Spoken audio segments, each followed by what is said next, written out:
ಬಬಲಾದಿ ಶ್ರೀ ಚಿಕ್ಕಯ್ಯನವರ ಅಜ್ಜನವರ ಇದು ಕಾಲಜ್ಞಾನದ ಬಗ್ಗೆ ಒಂದೆಲ್ಲ ನುಡಿಗಳನ್ನ ನಾ ಆದಷ್ಟು ಹುಡುಗಾಡ್ ತಗೊಂಡ್ ಬಂದೀನಿ. ನಿಮ್ಮ ಮುಂದೆ ತಿಳಿಸ್ಬೇಕು ಅನ್ನೋ ವಿಚಾರ ತಿಳಿಸ್ತೇನೆ.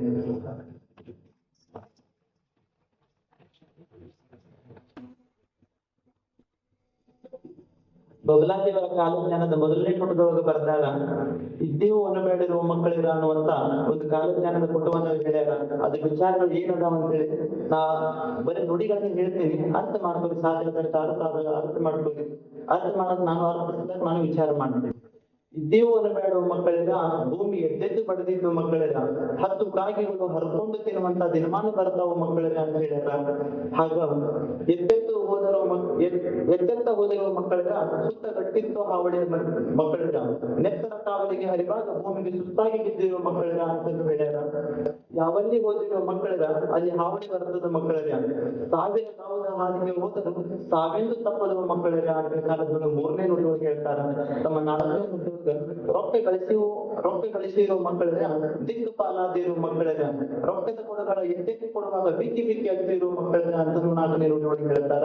ತಮ್ಮ 5ನೇ ನುಡಿಯೊಳಗೆ ಹೇಳ್ತಾರ ರೂಪಾಗಿ ತಿರುಗಿರೋ ಮಕ್ಕಳಿರ ಮುಂದ ಪಾಪಕ್ಕ ಬಿದ್ದಿರೋ ಮಕ್ಕಳಿರ ದ್ವಾಪಾರಕವೆಲ್ಲರೂ ತಿರುಗಿ ಬಂದಾರು ವ್ಯಾಪಾರ ಹೊಂದದು ಮಕ್ಕಳಿರ ಅಂತ 4ನೇ ನುಡಿಯೊಳಗೆ ಹೇಳ್ತಾರ. 5ನೇ ನುಡಿಯೊಳಗೆ ಹೇಳ್ತಾರ. 6ನೇ ನುಡಿಯೊಳಗ ಆಸೆ ಮಾಡೀರಿ ಮಕ್ಕಳಿರ ನಾಳೆ ಪಾಶ್ಚಿತ್ಯ ಬಿದ್ದಿರೋ ಮಕ್ಕಳಿರ ಈಶ ಒಳಗಿಗೆ ಶರಣರು ಬರುವಾಗ ದಾಸನಿಗೆ ಓದಿರೋ ಮಕ್ಕಳಿರ ಅಂತ ತಿಳಿಸ್ಯಾರ. ಸುಳ್ಳವ ಬಳಸಿರೋ ಮಕ್ಕಳಿರ ಮುಂದ ಜೊಳ್ಳಾಗಿ ಓದಿರೋ ಮಕ್ಕಳಿರ ಒಳ್ಳೆಯ ಶರಣರು ಮತ್ತೆಕ್ಕೆ ಬರುವಾಗ ಒಳ್ಳೆಯಾಗಿ ಹತ್ತಿರೋ ಮಕ್ಕಳಿರ ಅಂತ ತಮ್ಮ 6ನೇ ನುಡಿಯೊಳಗೆ ಹೇಳ್ತಾರ. ಹಾಸ್ಯವ ಆಡಿರೋ ಮಕ್ಕಳಿರ ಮುಂದೆ ದೋಷಕ ಬಿದ್ದಿರೋ ಮಕ್ಕಳಿರ ಈಶನ ವರವಿನ ಶರಣರು ಬರುವಾಗ ದಾಸನಿಗೆ ಓದಿರೋ ಮಕ್ಕಳಿರ ನಿಂದನೆ ನಾಡಿರೋ ಮಕ್ಕಳಿರ ಮುಂದೆ ಬಂಧನಕ್ಕೆ ಬಿದ್ದಿರೋ ಮಕ್ಕಳಿರ ಚಂದುಳ್ಳ ಒಳಗೆ ಶರಣರು ಬರುವಾಗ ಬಂಧನದ ಗಣಗಣ ಮಕ್ಕಳಿರ ಬಂದೀಲಿ ಮಕ್ಕಳಿರ ಮುಂದೆ ಕಿಂಡೀಲಿ ಓದಿರೋ ಮಕ್ಕಳಿರ ದಂಡ ನಾಯಕ ಚನ್ನ ಬಸವಣ್ಣ ಬರುವಾಗ ಬಂಡಾಗಿ ಓದಿರೋ ಮಕ್ಕಳಿರ ಅಂತ ಹೇಳ್ಯಾರ.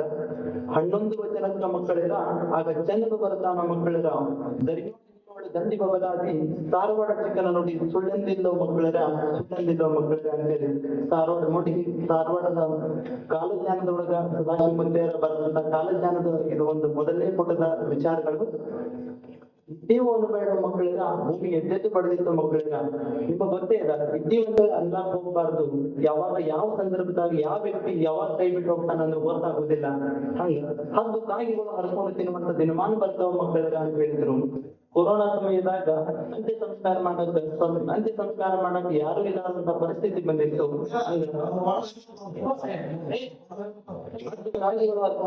ದಿನಮಾನ ಬರ್ತಾವ ಅಂತ ಹೇಳಿದ್ರು. ಅದೇ ರೀತಿ ಕೂಡ ದಿನಮಾನಗಳು ಬಂದು ಜಗತ್ತಿನಾಗ ಗಡಸು ಬೇಕು ನಾ ಗಟ್ಟಿ ಬಂದಾಗಬೇಕು ಅಂತೇಳಿ ಊರು ಬಿಟ್ಟು ಹೋಗಿದ್ರು ಜನಗಳು ಹೊಂದಾರ ಗಟ್ಟಿಂತ ಹಾವಳಿ ಮಕ್ಕಳಿರ ಅಂದ್ರ ಅಲ್ಲಿ ಮತ್ತಷ್ಟು ಗಟ್ಟಿದ್ದು ಪುಟ್ಟ ಐತೆ ಅಂತ ಹೇಳಿದಾರ. ಮತ್ತ ನೆತ್ತರ ಕಾವಲೆ ಹರಿವಾಗ ಭೂಮಿಗೆ ಸುಸ್ತಾಗಿ ಬಿದ್ದಿರೋ ಮಕ್ಕಳಿರ ನೆತ್ತರ ಕಾವಲು ಹರಿವಾಗ ಅಂದ್ರ ನಾವೀ ಆರಾಮಿದೀವಿ. ಆದ್ರೆ ನಮ್ಮ ದೇಶದ ಸೈನಿಕರಿಗೆ ಏನು ವಿಚಾರ ಮಾಡಿದ್ರ ಈಗ ನೆತ್ತರ ಕಾವಲು ಹರಿದಂಗ ಅಲ್ಲಿ ದೊಡ್ಡ ವಿಚಾರಗಳು ವಿದ್ಯೆಗಳು ನಡೆದಾವ ಸಮಾಜದಾಗ.